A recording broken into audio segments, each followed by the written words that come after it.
Good morning students. Welcome back to your maths class. Students, today we are going to start chapter number 11, properties of triangles. Students, before starting properties of triangles, let's revise about what is a triangle. Property of triangle पढ़ने के पहले हम एक बार revise कर लेते हैं कि triangle क्या होता है. A triangle is a simple closed two-dimensional figure made up of three line segments. Triangle क्या होता है? टू डायमेंशनल फिगर है ये, जो कि थ्री साइड से मिलकर बना हुआ क्लोज्ड फिगर है. ठीक है. टू डायमेंशनल शेप से क्या मतलब है? जिन भी शेप्स को आप पेपर पे ही ड्रॉ कर सकते हैं वो कहलाते हैं two dimensional shapes. Like triangle, quadrilateral, circle, ये जो शेप्स हैं ये आप पेपर पे ड्रॉ करते हैं तो ये कहलाते हैं टू डायमेंशनल शेप. ठीक है. जो ऑब्जेक्ट्स होते हैं, ऑब्जेक्ट्स के फॉर्म में होते हैं, वो कहलाते हैं three dimensional shapes. Like cube, cuboid, cone, ये सारे कहलाते हैं three dimensional shapes. But here we will discuss about triangle which is a two dimensional shape. एक ट्राइंगल को आप पेपर पे ड्रॉ करते हैं तो ये टू डायमेंशनल शेप कहलाता है. और ये टू डायमेंशनल शेप होने के साथ ही साथ थ्री साइड से बना हुआ क्लोज्ड फिगर है. आप देख रहे हैं यहाँ पे ये जो साइड्स हैं वो कहीं से भी ओपन नहीं है. ये तीनों साइड्स आपस में इस तरह से बंधी हुई है, इस तरह से जुड़ी हुई है कि ये क्लोज्ड फिगर बनाती है. So a triangle is a simple closed two dimensional figure made up of three line segments. The second definition for triangle is a closed figure formed by joining three non-collinear points is called a triangle. जब हम तीन non-collinear point को join करते हैं उससे हमें एक closed figure बनता है जो कि triangle कहलाता है. यहाँ पे आप देख रहे हैं Q and R, two points are collinear. ये दोनों points कोलिनियर है, बट जो थर्ड पॉइंट है वो नॉन कोलिनियर है, मतलब कि वो एक लाइन में बना हुआ नहीं है. मतलब कि ट्राइंगल के लिए एक नेसेसरी कंडीशन ये है कि वहां पे थ्री नॉन कोलिनियर पॉइंट्स होना जरूरी है. जब हम थ्री नॉन कोलिनियर पॉइंट्स को ज्वाइन करते हैं तो उससे बना हुआ क्लोज्ड फिगर भी ट्राइंगल कहलाता है. तो ये ट्राइंगल की सेकंड डेफिनेशन है. यदि आपसे ट्राइंगल की डेफिनेशन पूछी जाती है तो आप इन दोनों में से कोई भी डेफिनेशन लिख सकते हैं. So a closed figure formed by joining three non-collinear points is called a triangle. Now, interior, exterior and boundary of a triangle. Let's discuss about interior, exterior and boundary. Boundary of a triangle is the sides of the triangle are called boundary of a triangle. किसी भी triangle की जो sides होती हैं वो उसकी boundary कहलाती है. यहाँ पे आप देख रहे हैं ये ट्राइंगल PQR है तो इसकी जो साइड्स PQ, QR और PR है वो इस ट्राइंगल की बाउंड्री कहलाएंगी. Interior of a triangle, the area lying inside the boundary of the triangle are called the interior of the triangle. इस बाउंड्री के अंदर का जो एरिया है, इस बाउंड्री के अंदर का पूरा एरिया इंटीरियर पार्ट कहलाता है. Interior of the triangle. Exterior of a triangle, the area lying outside of the boundary of the triangle are called exterior of the triangle. यहाँ पे बाय मिस्टेक इंटीरियर लिखा है but it is exterior of the triangle. यानी कि जो इस triangle के boundary के बाहर का हिस्सा है वो कहलाता है एक्सटीरियर ऑफ द ट्राइंगल. अब जैसे कि आपसे पूछा जाए यहाँ पे M और N पॉइंट आप देख रहे हैं, M और N पॉइंट इस ट्राइंगल में, इस फिगर में दिख रहे हैं, वो ट्राइंगल में कौन सी जगह पे है ये आपसे पूछा जाए तो ट्राइंगल में ये इसकी बाउंड्री पे है, साइड पे बने हुए पॉइंट्स है, इसलिए ये कहलाएंगे on the boundary of the triangle. Points X, Y and Z, ये जो है ये तीनों पॉइंट ट्राइंगल के अंदर, इसकी बाउंड्री के अंदर के एरिया में है, इसलिए ये कहलाएंगे in the interior of the triangle. ये इस ट्राइंगल PQR के इंटीरियर पॉइंट्स हैं. And points A and B are outside of the triangle. यहाँ पे आप देख रहे हैं पॉइंट्स A और B जो है वो इस ट्राइंगल PQR की बाउंड्री के बाहर है, इसलिए ये कहलाएंगे exterior points of this triangle. इस ट्राइंगल के आउटसाइड वाले पॉइंट्स एक्सटीरियर पॉइंट्स कहलाएंगे. और ये जो एरिया है वो एक्सटीरियर कहलाएगा। अंदर वाला पार्ट इंटीरियर और बाहर वाला पार्ट एक्सटीरियर कहलाएगा। Now types of triangle on the basis of side. Side के बेसिस पे हम ट्राइंगल को 3 टाइप्स में डिवाइड करते हैं। Scalene triangle, no sides are equal and all angles are unequal to each other. जब किसी ट्राइंगल में तीनों साइड की वैल्यू डिफरेंट होती है, मतलब कि कोई भी साइड आपस में इक्वल नहीं होती है, तीनों साइड की मेजर आप करेंगे, तीनों साइड की लेंथ डिफरेंट होती है, उस केस में हम ट्राइंगल को स्केलेन ट्राइंगल कहते हैं। ठीक है, और इस केस में तीनों एंगल भी जो होते हैं वो आपस में इक्वल नहीं होते हैं, they are unequal to each other. Isosceles triangle, any 2 sides are equal, 2 angles opposite to equal sides are equal। जो आइसोसेलेस ट्राइंगल होता है बेटा, उसमें 2 साइड्स इक्वल होती है। Any 2 sides are equal, then the triangle is called isosceles triangle।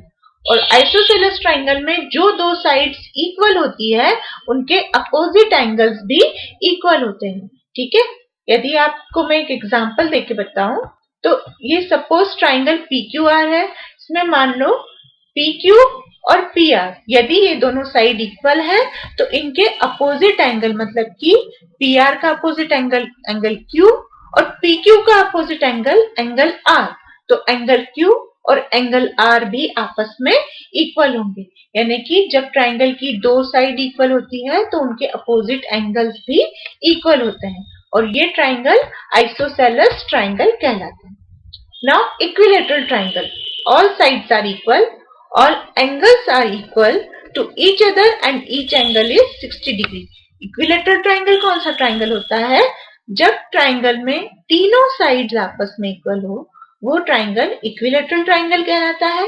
Equilateral triangle में sides equal होने के साथ ही साथ एंगल्स भी आपस में इक्वल होते हैं, तीनों एंगल की वैल्यू सेम होते हैं, विच इज 60 डिग्री। तीनों एंगल की वैल्यू 60 डिग्री ही होती है। Now median and altitude of a triangle.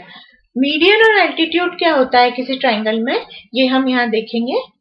The line segment joining the vertex of a triangle to the midpoint of the opposite side is called the median of the triangle। यहाँ पे आप देख रहे हैं triangle PQR बना है। अब हमने क्या किया, इस ट्राइंगल के एक वर्टेक्स से लाइन सेगमेंट ज्वाइन की, जो कि दूसरी साइड के अपोजिट साइड के मिड पॉइंट को ज्वाइन करती है। ठीक है, यहाँ पे हमने वर्टेक्स P से एक लाइन सेगमेंट ड्रॉ की है, जो कि इस अपोजिट साइड के मिड पॉइंट को मिला रही है। So this line segment is called the median of the triangle. The line segment joining a vertex of a triangle to the mid point of the opposite side is called the median of the triangle. इसका मतलब क्या हुआ, जब किसी एक triangle के vertex को opposite side के मिड पॉइंट से ज्वाइन किया जाता है, तो ज्वाइन करने वाली लाइन सेगमेंट मीडियन कहलाती है। देख रहे हैं आप, यहाँ पे ट्राइंगल PQR गिवन है, यहाँ पे हमने वर्टेक्स P लिया, वर्टेक्स P से हमने अपोजिट साइड यानी कि QR के मिड पॉइंट M को ज्वाइन कर दिया, तो यहाँ पे जो PM है, ये PM इस ट्राइंगल PQR के लिए मीडियन कहलाएगा। Altitude, the perpendicular line segment from a vertex of a triangle to the opposite side is called altitude of the triangle। altitude क्या होता है, जब हम किसी ट्राइंगल के वर्टेक्स से अपोजिट साइड पे 90 डिग्री बनाने वाली लाइन सेगमेंट ड्रॉ करते हैं, तो वो लाइन सेगमेंट एल्टीट्यूड कहलाती है। अब यहाँ पे देखेंगे आप, ट्राइंगल PQR गिवन है, ट्राइंगल PQR का वर्टेक्स हमने P लिया, इस वर्टेक्स P से अपोजिट साइड यानी कि QR इसकी साइड है, अपोजिट साइड QR से हमने 90 डिग्री का एंगल बनाती हुई ये लाइन ड्रॉ करी। ये लाइन सेगमेंट PA जो है, इस PA को हम एल्टीट्यूड कहेंगे, because this is perpendicular line segment. ये क्या है, इस साइड QR के ऊपर परपेंडिकुलर है, और ये कहां से, इस अपोजिट वर्टेक्स से बनी हुई है। QR के ऊपर परपेंडिकुलर भी है, और ये इसके अपोजिट वर्टेक्स से ड्रॉ की हुई लाइन सेगमेंट है, तो ये जो PA है इस ट्राइंगल PQR के लिए एल्टीट्यूड कहलाएगी। अब बेटा यहाँ मीडियन और एल्टीट्यूड दोनों में डिफरेंस समझिए। यहाँ पे QR जो साइड है, अपोजिट साइड, हमने जस्ट उसके मिड पॉइंट को ज्वाइन किया है। सपोज ये मिड पॉइंट यहाँ भी होता, ठीक है, सपोज यदि मिड पॉइंट यहाँ होता तो हम PM को इस तरह से ड्रॉ करते हैं। जब हम इस तरह से ड्रॉ करते हैं तो ये एक स्लांटिंग लाइन होती है, मतलब कि यहाँ पे 90 डिग्री का एंगल बनना कंपलसरी नहीं है। जो मीडियन होती है वो जरूरी नहीं है कि वो परपेंडिकुलर भी हो। इस डायग्राम में आपको दिख रहा है कि PM is perpendicular on QR, but it is not necessary that median is perpendicular to QR. ठीक है, मीडियन परपेंडिकुलर होना जरूरी नहीं है, ये एक स्लैंटिंग लाइन भी हो सकती है, बट जो एल्टीट्यूड होता है वो ऑलवेज परपेंडिकुलर होता है। ये हमेशा अपोजिट साइड पे 90 डिग्री का ही एंगल बनाता है।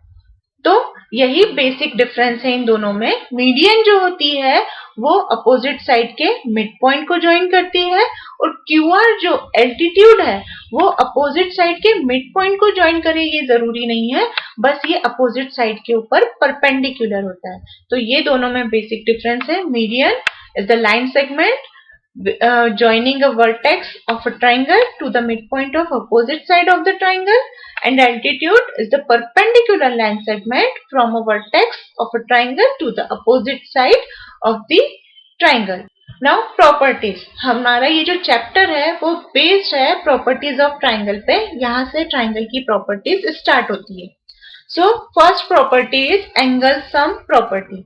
जो भी ट्राइंगल की प्रॉपर्टी है उसमें सबसे मेन, जो सबसे इंपॉर्टेंट प्रॉपर्टी है वो एंगल सम प्रॉपर्टी कहलाती है, according to which the sum of the angles of a triangle is 180 degree. Triangle में 3 एंगल बनते हैं और तीनों एंगल का जो सम होता है वो 180 डिग्री के इक्वल होता है। और ये स्टेटमेंट आपको हर क्लास में, आगे की हर क्लास में यूज करने में आएगा। So always remember the sum of the angles of a triangle is 180 degree. Triangle में 3 एंगल होते हैं जिनका सम हमेशा 180 डिग्री होता है।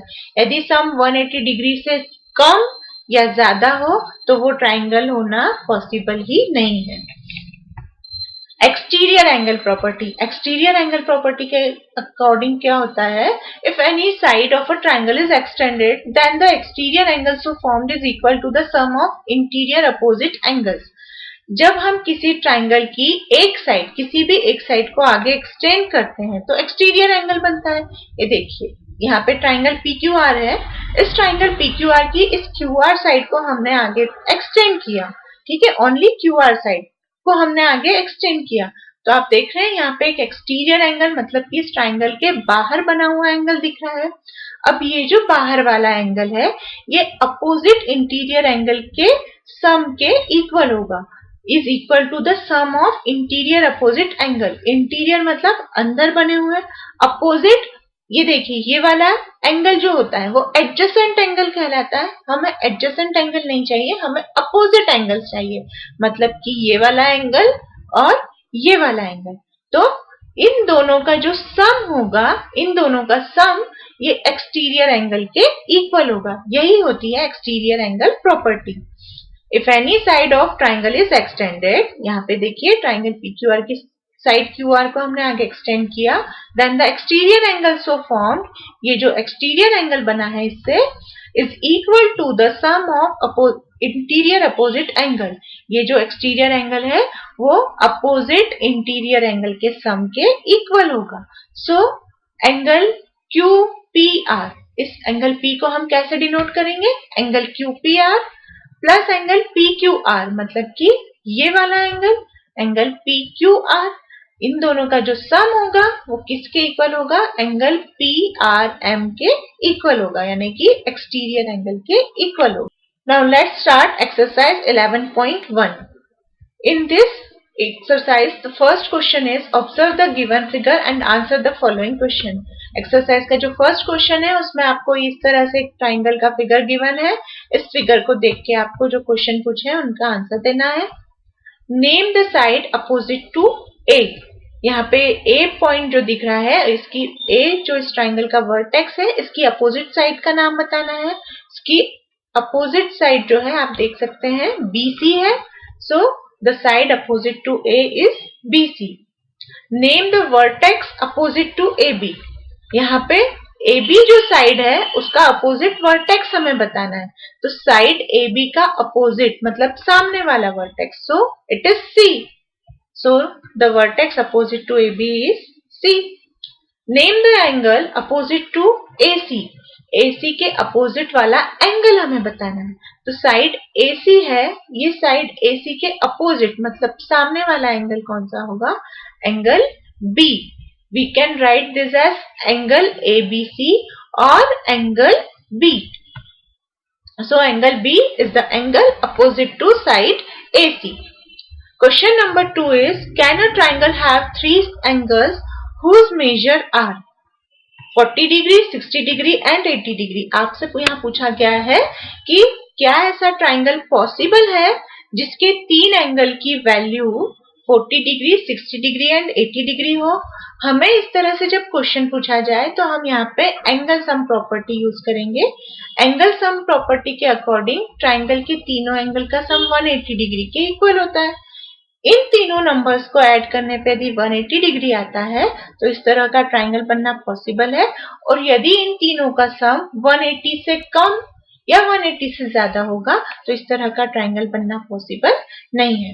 So we will add this three numbers that is 40 degree plus 60 degree and 80 degree. जब हम तीनों को ऐड करते हैं तो 60 plus 40 is 100 and 100 plus 80 is 180 degree.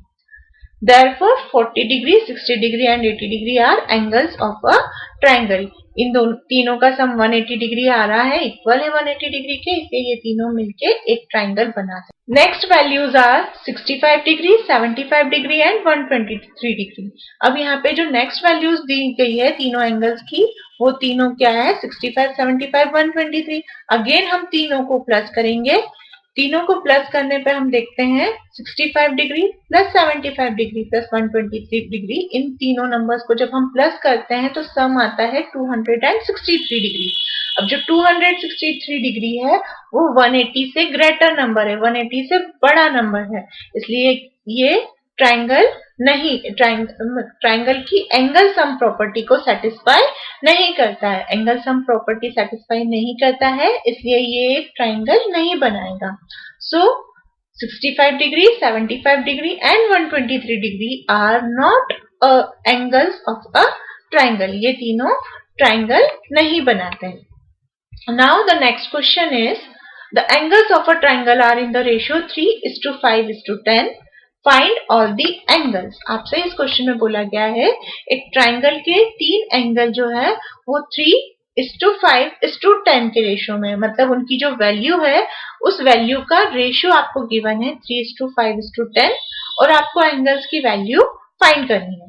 So in the solution first we will assume that the angles are 3x, 5x and 10x. यहाँ पे इस तरह से जब हम रेशियो गिवन होता है और हमें एक्चुअल वैल्यू सपोज करनी होती है तो हम उसमें x का मल्टीप्लाई कर लेते हैं.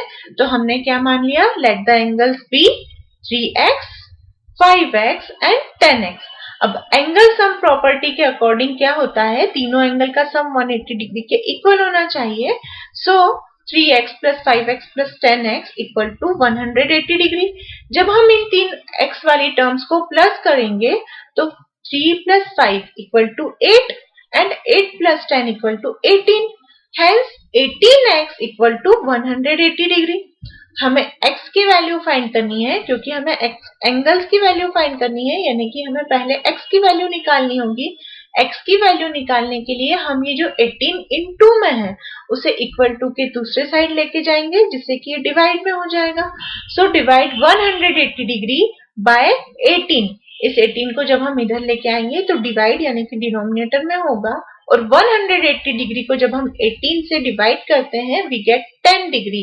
Hence the value of x is 10 degree and when we find the values of angles we get 3x that is 3 into 10, 3 into 10 यानी कि 30 degree, 5x that is 5 into 10, 50 degree and 10x that is 10 into 10 equal to 100 degree. Students, here we have discussed about triangle and properties of triangles. We will continue the remaining question of exercise 11.1 in our next video class.